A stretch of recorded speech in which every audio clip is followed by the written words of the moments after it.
Hi everyone. So இந்த வீடியோல நம்ம என்ன பார்க்க போறோம் அப்படினா 12th ஸ்டாண்டர்ட் குவார்ட்டர்லி எக்ஸாமினேஷன் 2024 ஓட क्वेश्चन பேப்பர்ங்க. இது ஒரு மாடல் क्वेश्चन பேப்பர். அது மட்டும் இல்லாம இதில இருக்கிற क्वेश्चंस படிச்சீங்கனாலே நாளைக்கு ஒரு 4 5 மார்க் எழுத முடியும்னு சொன்னா நம்புவீங்களா? கட்டாயமா எழுதலாங்க. பட் அட்லீஸ்ட் ரொம்ப ஸ்லோவான ஆன்சர் இருந்தாலும் கூட நம்ம 3 5 மார்க்கா எழுதலாம். 1 மார்க் எல்லாமே புக் பேக் தாங்க. புக் பேக் தான் கேட்டிருக்காங்க. புக்கின் வந்து ஒன்னோ ரெண்டோ தான் புக்கின் வந்து கேட்டிருக்காங்க. மீதி எல்லாம் புக் பேக். 6 லெசனில் ஃபஸ்ட்டு புக் பேக் 1 மார்க்கை படிச்சிருங்க. யாரெல்லாம் ஃபெயில் ஆவீங்கன்னு நினச்சிங்கணும். ஸோ ஃபஸ்ட்டு வந்து 2 மார்க்ஸ் பாருங்கள். State conservation of electric charge. So இது வந்து அவ்வளோ இம்பார்ட்டன்ட் கிடையாது, பட் கேட்டிருக்காங்க. Why is it safer inside a car, இது கேட்டிருக்காங்க. State Joule's law of heating, Meissner effect, கொஞ்சம் 2 மார்க் டஃப்பாக தான் இருக்குது பார்த்தீங்களா. அடுத்து இந்த சம் ரொம்ப இம்பார்ட்டன்ட் 5th லெசனில் குவாலிட்டி ஃபேக்டர், ரொம்ப ஈஸியான கொஸ்டின், நாளைக்கு கண்டிப்பாக கேட்பாங்க. டிஸ்பிளேஸ்மெண்ட் கரண்ட், அதாவது தமிழ் மீடியத்துக்கு வந்து போஸ்ட் பண்ணலான்னு கோச்சுக்காதீங்க.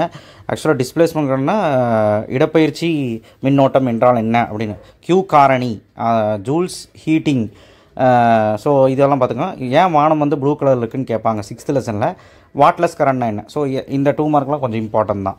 ஸோ அடுத்தது நம்ம 3 மார்க்குன்னு எடுத்துக்கிட்டீங்கன்னா எனர்ஜி ஸ்டோரேஜ்னு கெப்பாசிட்டி, அதாவது மின்தேக்கியில், அதாவது மின்தேக்கியில் வந்து ஆற்றலை சேமித்து வைக்கிறது எப்படி, அந்த டெரிவேஷன் ரொம்ப important. Reason series and parallel, அதாவது மின்தடையின் தொடர் இணைப்பு பக்க இணைப்பு ரெண்டுமே பார்த்துக்கோங்க. சீரியஸ் அண்ட் பேரலல் ரெண்டில் ஏதோ ஒன்று கேட்பாங்க. கரண்ட் அண்ட் ட்ரிஃப்ட் வெலாசிட்டி, இந்த கொஸ்டின் என்னன்னு சொல்லுவோம் பார்க்கலாம் கமெண்ட் பாக்ஸில். Relation between current and drift வெலாசிட்டினா microscopic model of a current இருக்கு இல்லையா. ஸோ அந்த கொஸ்டினோட I = NEVDன்னு நீங்கள் ஒரு ஸ்டெப்பு கண்டுபிடிப்பீங்க. அது முடி நம்ம கண்டுபிடிக்கணும். சரிங்களா. மைக்ரோஸ்கோபிக் மாடல்னு கேட்டால் ஃபுல்லாக எழுதணும். I = NEVDனா அந்த drift velocity and current relation. So இது கேட்பாங்க. அடுத்து இந்த பேரலல் பிளேட் சம்மு வந்து ஃபஸ்ட் லெசன் சம்மு, எக்ஸாம்பிள் சம்மு.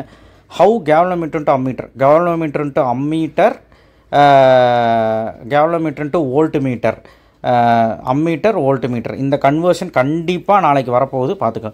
அப்புறம் மின்மாற்றியின் இழப்புகள், டிரான்ஸ்ஃபார்மர் லாசஸ், கண்டிப்பாக இந்த லாசஸ் ரொம்ப இம்பார்ட்டன்ட். அப்புறம் 6 ப்ராப்பர்ட்டிஸ் ஆஃப் எலக்ட்ரோமேட்டிக் நாளைக்கு கண்டிப்பாக வரப்போகுது. 6 பாயிண்ட் படித்து வச்சுக்கோங்க. மின்காந்த அலையின் பண்புகள், F&R நான் படிக்க சொல்லி இந்த ரிலேஷன் 6வது லெசன். அதுக்கப்புறம் ஏரியா என்க்ளோஸ் பை காயில், ரொம்ப இம்பார்ட்டண்டான ஒரு கொஸ்டின் 4th லெசனே, பார்த்துக்கோங்க. 5 மார்க் பார்த்தீங்களா. ரொம்ப வீக்காக இருக்க ஸ்டூடெண்ட்ஸ் ஒன்றுமே பண்ணணும், இந்த கொஸ்டின் பேப்பரையாவது படிச்சுட்டு போங்க. அட்லீஸ்ட் ஒரு 3 மார்க்லேருந்து 4 3 மார்க் வரக்கான வாய்ப்புகள் இருக்குது. 3 அட்லீஸ்ட்டு, இல்லைனா 4 வரக்கான வாய்ப்புகள். 5 மார்க் பாருங்கள், எல்லாமே இம்பார்ட்டன்ட் தான். நீங்கள் படித்தா இந்த 10 5 மார்க்குமே படிக்கணும். 10 5 மார்க்குமே படிச்சிங்கன்னா நாளைக்கு ஒரு 4 வரக்கான வாய்ப்புகள் இருக்குங்க. எப்படி நான் சொல்கிறேன்னு பாருங்கள். இன்ஃபினைட் லாங் சார்ஜ்டு வயர் என்னன்னு சொல்லுங்க பார்க்கலாம். Infinite long charged wire electric ஃபீல்டுன்னு கேட்டால் ஃபஸ்ட் லெசன். எலக்ட்ரிக் ஃபீல்டுன்னு என்ன, காஸ் லாவோட ஃபஸ்ட் அப்ளிகேஷன், இப்படி தான் கேட்பாங்க. இன்ஃபினைட் லாங் சார்ஜர் என்ன பயோட் சாவட்டில் எழுதி வச்சிடாத.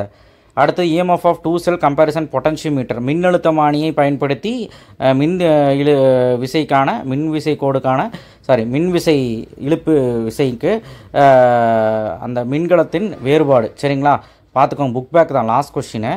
ஸோ அடுத்தது வந்து பார்த்திங்கன்னா லென்ஸ் மேக்கர்ஸ் ஃபார்முலா. அடுத்து ஓரியன்டேஷன் ஆஃப் காயில், இது வந்து ரொம்ப இம்பார்ட்டன்ட் 4th லெசனில். அடுத்து வீஸ்டோன் சமண சுற்று, ஆம்பியர் சர்க்யூட்டில் வச்சு ஒரு டெரிவேஷன் இருக்குது, அது கேட்டிருக்காங்க. ஸோ அடுத்தது RLC தொடர் இணைப்பு, RLC சர்க்யூட் கேட்டிருக்காங்க. அடுத்தது வாட் இஸ் எமிஷன் ஸ்பெக்ட்ரம் 5வது lesson, explain the types. Absorption ஸ்பெக்ட்ராவும் படிச்சுக்கோங்க, எமிஷனும் படிச்சுக்கோங்க, மேக்ஸ்வெல்லும் படிச்சுக்கோங்க. மேக்ஸ்வெல்லும் கேட்டிருக்காங்க பாருங்கள், மேக்ஸ்வெல்லும் கேட்டிருக்காங்க. ஆக்சல் லைன் அச்சுக்கோடு கேட்டிருக்காங்க. இந்த மாதிரி ஒரு கொஸ்டின் பேப்பர் நாளைக்கு வந்தால் 5 5 மார்க் ஈஸியாக எழுதிட்டு போயிடலாம். இதே படிச்சுட்டு போனீங்கனாலும் ஒரு 3 அல்லது 4 எழுத முடியும் நான் சொல்லுவேன். இருந்தாலும் என்ன சொல்கிறேன், நம்ம கொடுத்த இம்பார்ட்டன்ஸ் ஃபுல்லாகவே படிங்க. ரொம்ப வீக்காக இருக்கவங்க இந்த கொஸ்டின் பேப்பர் அனலைஸ் பண்ணி படிங்க. ஸோ புக் பேக் 1 மார்க் அனைத்தும் படிங்க. அதுக்குன்னு இதில் மட்டும் படிச்சுட்டு போயிடாதீங்க. 2 மார்க்ஸ் வந்து படிக்க முடியலையா, அட்லீஸ்ட் இதில் இருக்கிறதாவது படிங்க. அண்ட் ஃபஸ்ட் ரொம்ப இம்பார்ட்டண்டான Gauss law, Coulomb's law, Biot Savart law, Ampere circuit law, Kirchhoff லாவாவது படிங்க. Fleming's left hand rule, right hand rule, Lenz law, இதையாவது படிங்க. சரிங்களா. இந்த லாலாம் ஒரு வாட்டி கேட்பாங்க. 5ஆம் பாடத்தில் இருக்கிற 3 2 மார்க்கு, அதில் ஒன்று கேட்டிருக்காங்க பாருங்கள். டிஸ்பிளேஸ்மெண்ட் கரண்ட், இடப்பெயர்ச்சி மின்னோட்டம் என்றால் என்ன, அதை நீங்கள் படிச்சுக்கோங்க.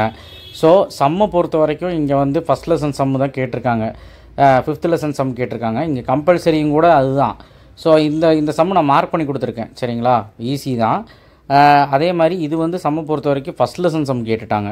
ஸோ ஃபஸ்ட் லெசன் சம்மு, இந்த சம்மு எங்கே சார் இருக்குது அப்படின்னு கேட்டால் பேரல் பிளேட் கெப்பாசிட்டருக்கு கீழே இருக்குது. இது ஒரு எக்ஸாம்பிள் சம். சரிங்களா, பட் இது வருமானு தெரியல, பார்க்கலாம். எனிவே ஸோ இந்த மாதிரி தான் கொஸ்டின் பேப்பர் இருக்கும், ஈஸியாக தான் இருக்குது.